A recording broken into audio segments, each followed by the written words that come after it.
So as per usual, PFI needs something done in like 3 days. So that's the valve cover I'm doing. I'm in the middle of bondoing stuff that you probably have already seen by now. So I'm in the middle of doing all this. That has to be done. I have to bring it up to him Thursday night. Today's Monday, which means I have to prime it tonight, and it's already about it's about 8:30. So I got to prime that, prep it, prime it tonight, paint it, dip it tomorrow, clear it on Wednesday, and then it'll be dry enough to take up on Thursday. And my shop looks like a dang body shop because I've been bondoing for 5 days.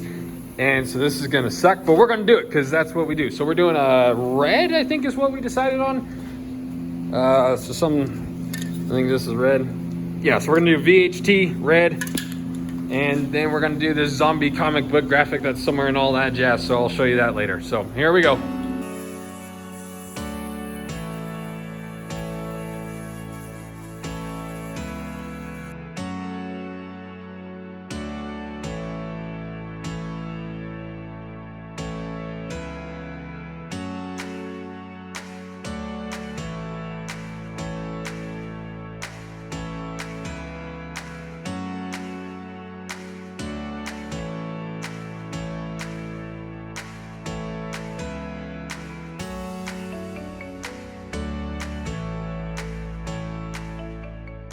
We got this pretty schnazzed up. Looks pretty decent. So now what we're gonna do, this has been my method for a while. I'm gonna degrease it with this here Walmart brand dish soap and an SOS pad.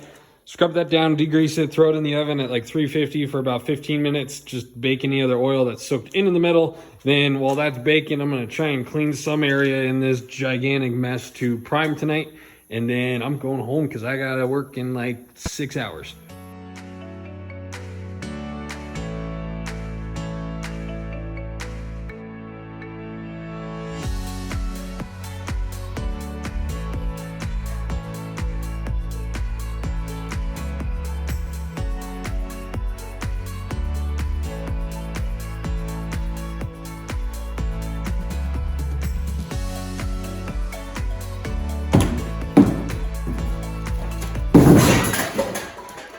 Actually hurt. Not worth the humor that I was hoping for with that cut. You better subscribe for that. That was for your subscription to my freaking elbows. All right. So now I have to clean again. This just got up to temp, so give that a couple more minutes. Some water is boiling out of the holes, and then I'll tape everything off, and I'll set up a table here, mix the primer, and we're good. I'm gonna ice my elbows.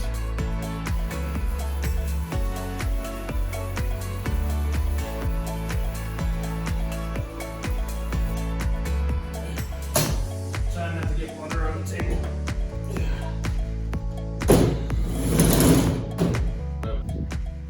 I used to paint on this big piece of wood, but the last job I did was on the table and it worked really nice and it's really convenient. It's not as messy and it's easy to put away, so that's what I'm using now. Boom.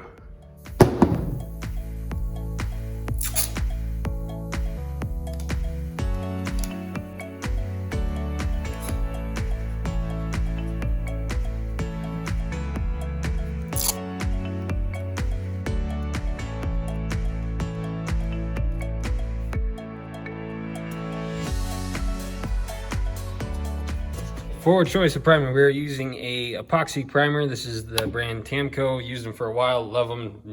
Nothing bad to say about this primer. So we got it all mixed up there inside that little mixing cup from Wally Mart. This here Harbor Freight gun.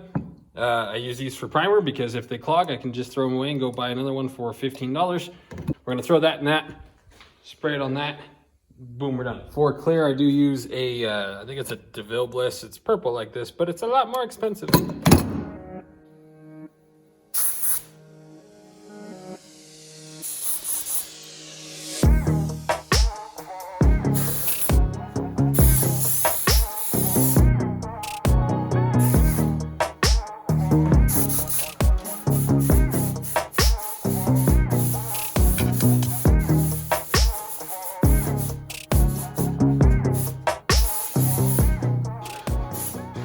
Okay, new day. So this has been sitting. Sorry, I'm gonna talk fast because I'm in a rush. So this primer is really thick, really tough. So we're gonna expose the letters, but I'm gonna sand the primer off now.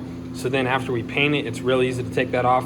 So that way, if I do go overboard and hit the primer, it's not a big deal because I can just wet sand it. I can't wet sand the graphic or the paint that I'm doing. So I'm gonna take that off now, and then the tank's almost done heating up. Then I gotta clear that table off, cut some film, and then let the paint dry for about 45 minutes, and then we'll dip it, and then cool, we're done for the day on that. And then I gotta get back to all the other crap I gotta do in the next 4 hours.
All right, table's cleaned off.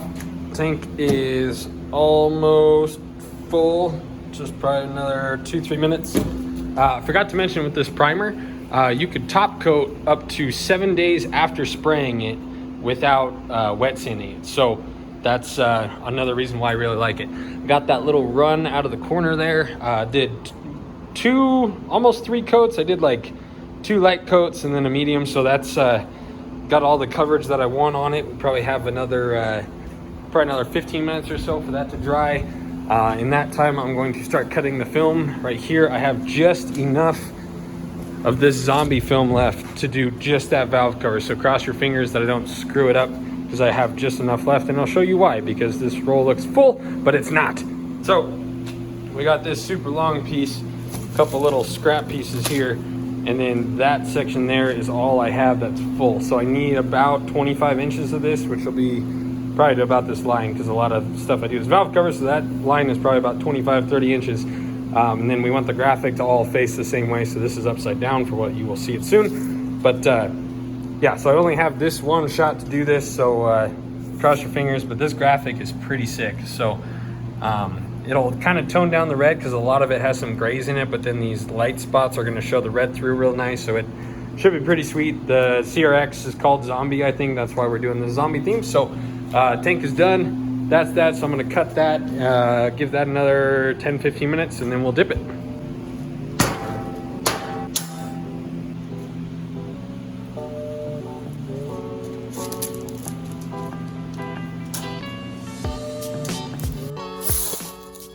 So in case you were curious or did not know, we take the edges to prevent the film from rolling up on itself. If you set it in the water, usually the sides where kind of form to the roll, it'll roll that direction on itself in the water, and that's an issue. So this kind of helps just keep the edges a little more rigid and prevents that from happening. Super fun, useless fact of the day that most of you will never use.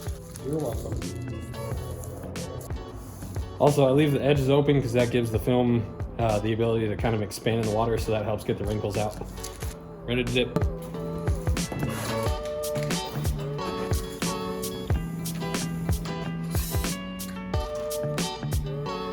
All right, here we go. Cross your fingers for the third time.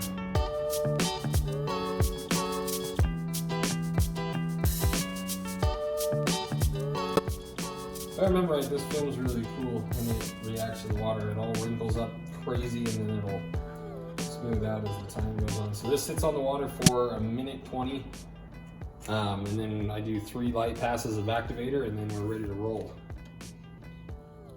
Yeah, see, it does that. I think it's kind of cool, isn't it?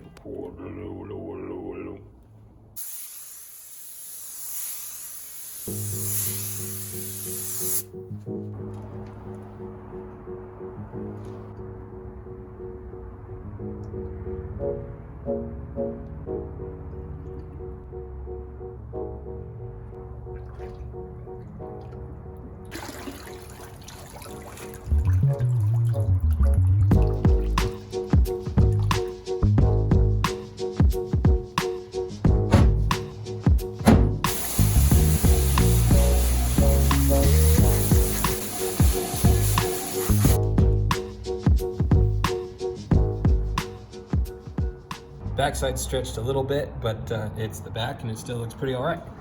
The valley stretched, but that's very normal. Everything else looks good. No, there's a pinhole right there. No, I'm sorry, that's my finger. Right there, that little pinhole, and that's because this is the side that I started on. So there's actually 1, 2, 3, 4 right there, a couple little ones that didn't make it all the way through. So that's from air hitting it. That's why the rest of it is at that angle. That's to avoid the air bubbles. But where you first set it down, there's not really a way to avoid that. So that's why I start on that end so that this looks nice and fresh. The nice thing is this graphic has like those little stars and stuff like that. Those little air bubbles don't even look out of place. So we're gonna let that sit up in the front room there to avoid dust, because I gotta get back to working on the Jeep. So if you haven't watched the last Jeep video, watch it because it's already done. So I gotta start or keep sanding this, straightening the doors, doing some more Bondo work. So while I'm doing that, I'm gonna put this in the front room, let it dry overnight, shut the door, and then tomorrow we'll sand down the letters again and we'll clear it and we're good to go.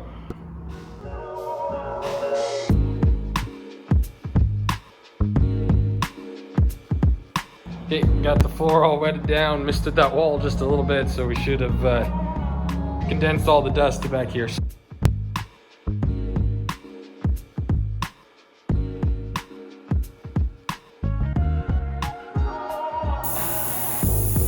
So as expressed in the last Jeep video, my air compressor has been, or just it'll leak, but then it'll stop leaking. Last night it didn't stop leaking. So if y'all know anything about air compressors, it's coming from right here.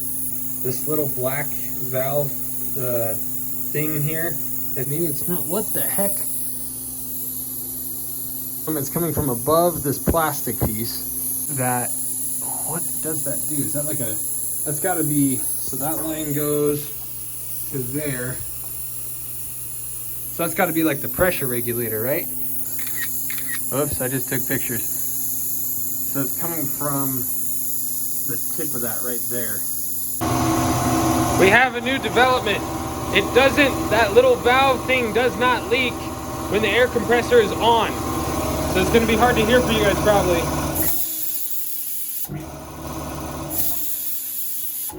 See how it stops?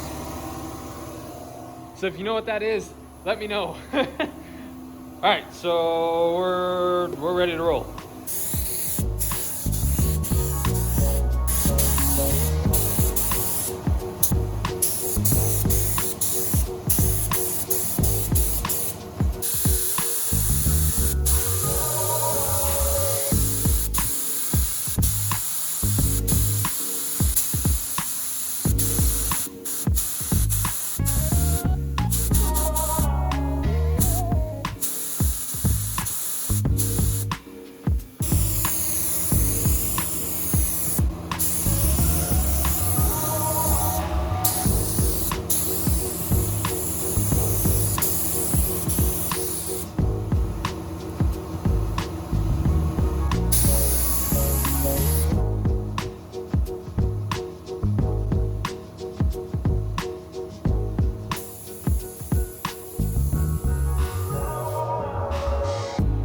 Before I show you that update, the valve stopped leaking now.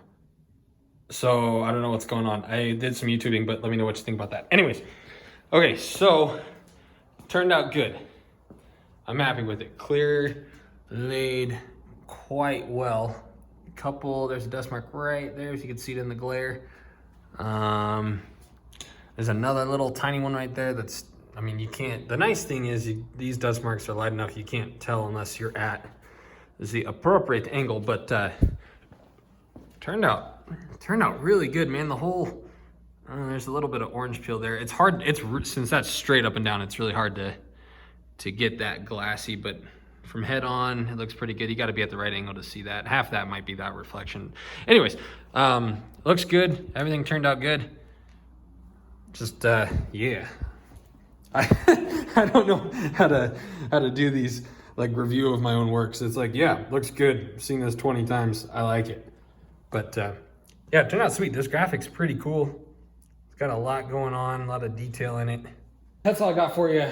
If you have not seen our other stuff, usually if I do anything for PFI, it attracts new people. So I'm gonna take that opportunity to show you this. If you haven't seen it, this is our MR2 case swap turbo bug. It's almost done. This is our C5 Corvette Jeep thing. It's a C5 chassis and I destroyed it. So thank you guys for watching. Let me know what you think. Did that valve cover in basically 2.5 days. So I don't like doing rush jobs because if I screw something up, there's no time to correct it. But it turned out good. They'll be happy with it. Yeah, so that's going to get tuned by them on Friday. You should be watching this Thursday night, morning, Friday morning. I don't know. So keep an eye out for that too on PFI's channel. And next video will be of the Jeep. We got just a little bit more. I haven't touched this since the last Jeep video, but I got a little more Bondo work to do down there. I have to reinforce the hood. Everyone and their mom was talking about how flimsy that is, and they're right. And I've been probably should have done that before I Bondoed, but we're gonna run some stock tube under here and then curve it up and just make this rigid. A little bit more finessing on that. The rear is still a mess. That door needs Bondo as well, and then the majority of it will be done. I got to add a section here for the windshield to make it flow. We are not doing these mirrors because they're freaking huge. Got to do a couple more things back here, add some springs to the door hinges, blah, blah, blah, blah, blah. Lots of things to do, so tomorrow morning I'll get cracking on that. Thank you guys for watching. Appreciate you being here, and we'll see you soon.